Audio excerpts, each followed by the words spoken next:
Assalamualaikum warahmatullahi wabarakatuh. Sebelumnya perkenalkan, nama saya Abdul Firdasyadi sebagai ketua kelompok. Di sini saya akan menjelaskan tentang tugas clipping digital mata kuliah interaksi manusia dan komputer atau bisa disingkat IMK.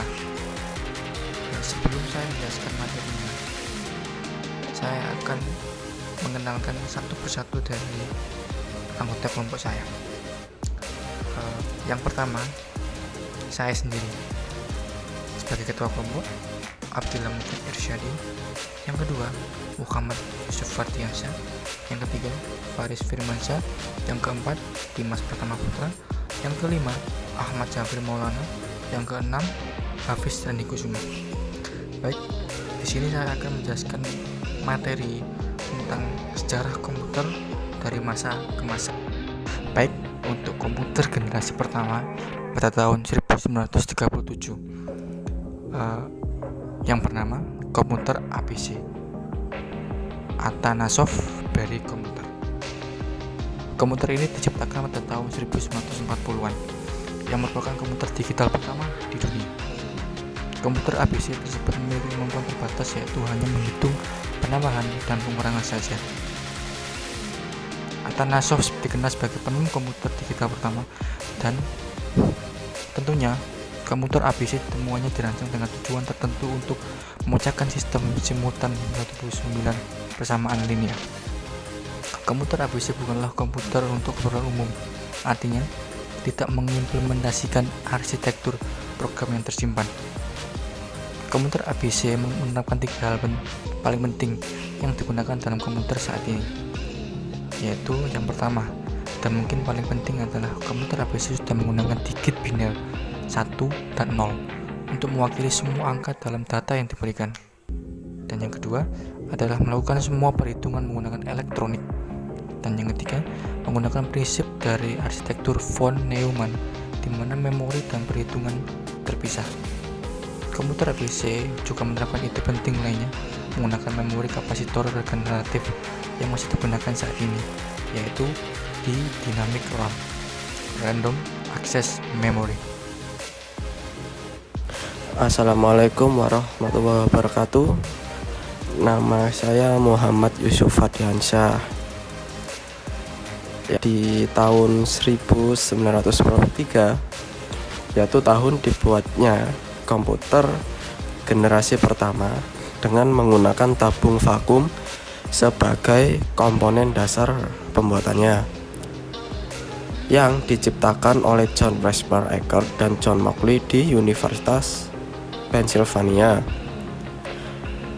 Komputer generasi pertama ini yang diberi nama ENIAC dengan menggunakan 18.000 tabung vakum dengan ukuran 1.800 kaki yang mempunyai berat sekitar 30 ton. Tabung yang sebagai komponen dasar ini memang dikenal tidak efisien di beberapa aspek, yaitu karena cepat sekali panas ketika dipakai. Dan selain itu, komponen ini memerlukan daya listrik yang sangat besar dalam pengoperasiannya. Komputer generasi pertama ini menjadi digital elektronik yang dipakai untuk kebutuhan paling umum, misal seperti militer, kesehatan, kayak dokter. Program ENIAC ini sudah dirancang pada tahun 1942, namun baru dimulai tahun 1943 dan selesai pada tahun 1946. Bentuk program ENIAC memiliki ukuran sangat besar. Pada peletakan program ini memerlukan ruang seluas 500 meter kubik. Untuk bahasa yang digunakan yaitu adalah bahasa mesin. Dan bahasa mesin ini menjadi bahasa pemrograman yang sangat dasar dan bahasa ini hanya dimengerti oleh komputer. Sekian dari saya. Assalamualaikum warahmatullahi wabarakatuh. Komputer pada tahun 1960-an dikembangkan dengan transistor yang memiliki daya listrik dan ukuran lebih kecil. Bahasa mesin pada komputer juga menggunakan bahasa assembly. Komputer transistor ini mulai dipakai pada lembaga-lembaga pemerintahan dan universitas untuk tujuan ilmiah. Kemampuan dari komputer ini juga dinilai lebih cepat dan dapat melakukan pembagian informasi secara real time. Komputer pada generasi kedua ini cukup laris di pasaran, walaupun harganya tergolong mahal. Selanjutnya, komputer pada generasi kedua dipakai di dunia industri dan kesehatan karena handal dalam hal cetak data, menghitung gaji, dan mendesain produk.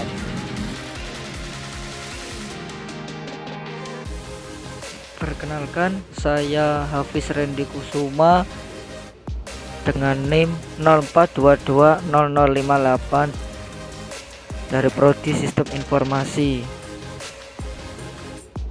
Ingin menjelaskan perkembangan komputer di tahun 1964.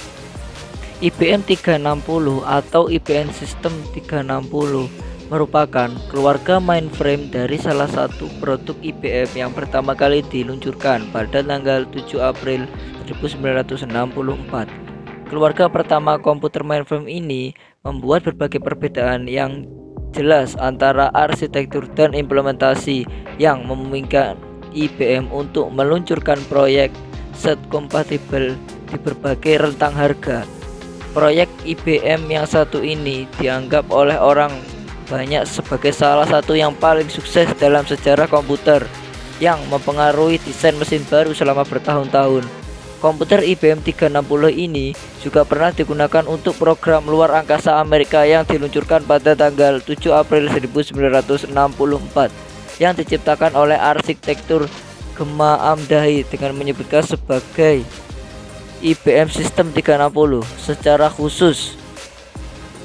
Kemudian dirancang untuk tujuan komersil dan menandai tren komputer untuk menggunakan sirkuit terpadu atau IC yang dikenal sebagai chip. Mainframe komputer generasi ketiga ini merupakan komputer pertama yang memperkenalkan konsep modularitas, di mana pengguna dapat memperoleh modul yang berbeda sesuai dengan kebutuhan mereka. Fleksibilitas ini telah memungkinkan beberapa perusahaan membeli komputer dengan lebih mudah. Nama saya Farid Firmansyah. Saya akan menjelaskan tentang komputer generasi keempat. Komputer generasi keempat terjadi pada tahun 1971-an. Komputer generasi keempat disebut juga sebagai komputer mikroprosesor.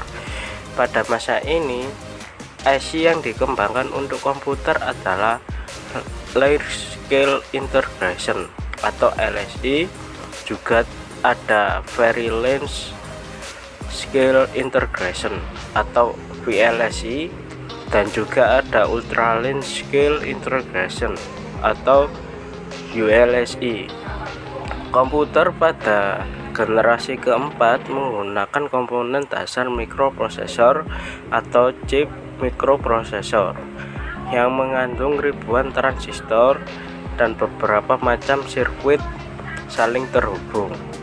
Saat itu, mikroprosesor telah diproduksi dan kemudian diprogram untuk memenuhi seluruh kebutuhan, termasuk kebutuhan rumah tangga seperti microwave, oven, televisi, dan mobil elektronik. Perangkat lunak yang sangat populer pada kala itu adalah program word processing dan spreadsheet. Contoh komputer generasi keempat yaitu laptop.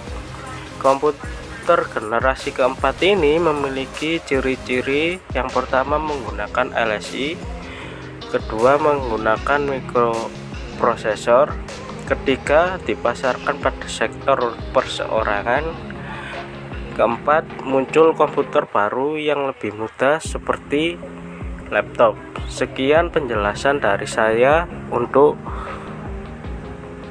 komputer generasi keempat ini. Kenalkan, nama saya Dimas Pratama Putra. Saya di sini akan menjelaskan mengenai perkembangan komputer pada tahun 1981. Jadi pada tanggal 12 Agustus 1981, IBM mengikuti perlombaan komputer saat memperkenalkan IBM 5150 PC. Ini menampilkan CPU Intel 8088 4,77 MHz, memori dasar 16 KB, dan keyboard model F. Harga ecarannya adalah 1.565 US dollar. Di bulan yang sama, Microsoft menerima permintaan dari IBM untuk membuat sistem operasi baru untuk IBM PC. Hasilnya adalah MS-DOS 1.0 yang dicap sebagai PC-DOS saat dikirimkan dengan PC IBM. PC-DOS dan MS-DOS pada akhirnya akan bercabang menjadi produk terpisah, dan MS-DOS akan menandai awal pengaruh besar-besaran Microsoft di dunia perangkat lunak. Pada tanggal 27 April 1981, Xerox memperkenalkan Workstation Star. Antarmuka pengguna grafis komputer sangat mempengaruhi komputer Apple di masa depan, termasuk Lisa dan Macintosh.